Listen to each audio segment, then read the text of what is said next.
Benvenuti alle conversazioni e bentornati a Writers on Writers. Gli ospiti di questa settimana sono l'irlandese Colum McCann, che celebra un gigante della sua terra, James Joyce, l'iraniana francese Lilla Zanganeh, che ha scelto un brano di Omero, e infine Sergio Castellitto, italiano, magnifico attore e regista, lo ringraziamo di cuore, che ha scelto un brano di Joseph Conrad. Alla fine della puntata leggerò una poesia di Alda Merini.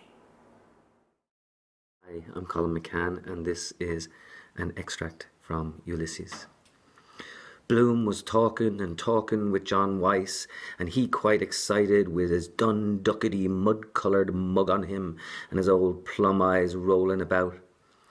Persecution, says he.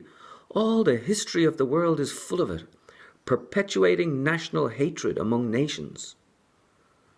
But do you know what a nation means? Says John Weiss. Yes, says Bloom. What is it? Says John Weiss. A nation, says Bloom, a nation is the same people living in the same place. By God, then, says Ned, laughing. If that's so, I'm a nation, for I'm living in the same place for the past 5 years. So, of course, everyone had to laugh at Bloom, and says he, trying to muck out of it, or also living in different places. That covers me case, says Joe. What is your nation, if I may ask, says the citizen. Ireland, says Bloom. I was born here. Ireland.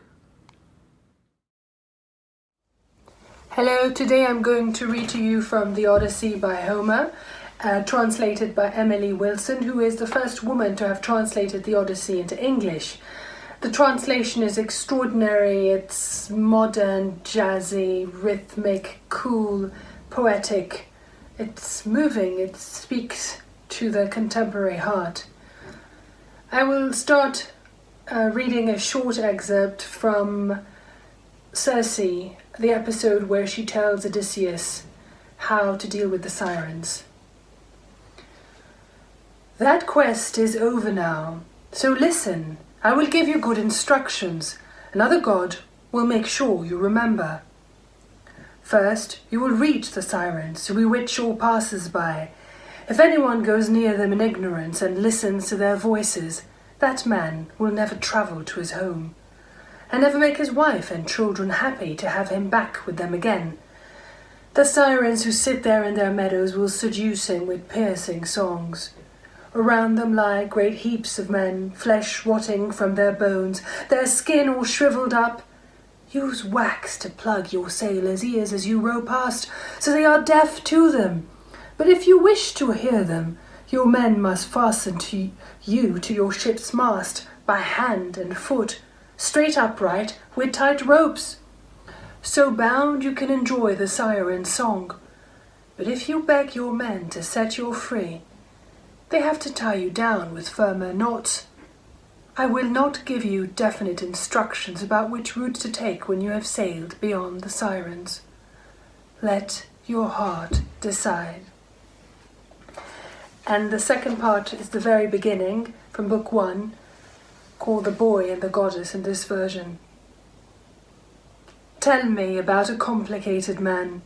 Muse, tell me how he wandered and was lost, when he had wrecked the holy town of Troy, and where he went and who he met, the pain he suffered in the storms at sea, and how he worked to save his life and bring his men back home.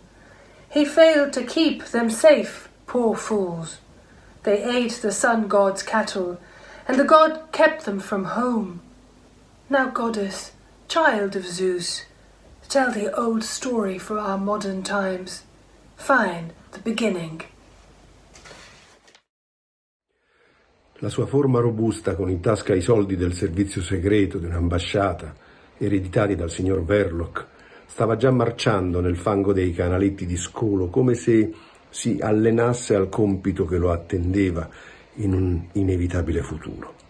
Abbassava già le ampie spalle, la testa con i ricci d'ambrosia, come se fosse pronto a ricevere il gioco di cuoio dei cartelloni pubblicitari dell'uomo sandwich. Come in quell'altra notte, più di una settimana prima, il compagno Ossipon camminava senza guardare dove metteva i piedi, senza sentire stanchezza, senza provare niente, senza vedere niente, senza udire un suono. E anche l'incorruttibile professore camminava, distogliendo gli occhi dall'odiosa moltitudine umana. Lui non aveva futuro, lo sdegnava. Lui era una forza. I suoi pensieri accarezzavano immagini di rovina e di distruzione. Camminava fragile, insignificante, scalcinato, tapino e terribile, nella semplicità della sua idea che chiamava la follia e la disperazione a rigenerare il mondo. Nessuno lo guardava.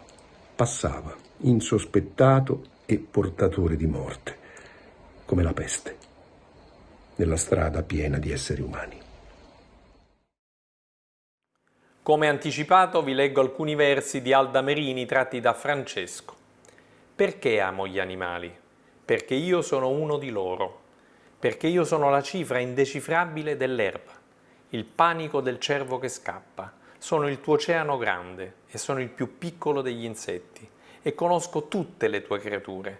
Sono perfette in questo amore che corre sulla terra per arrivare a te. Buona lettura e ci vediamo la settimana prossima.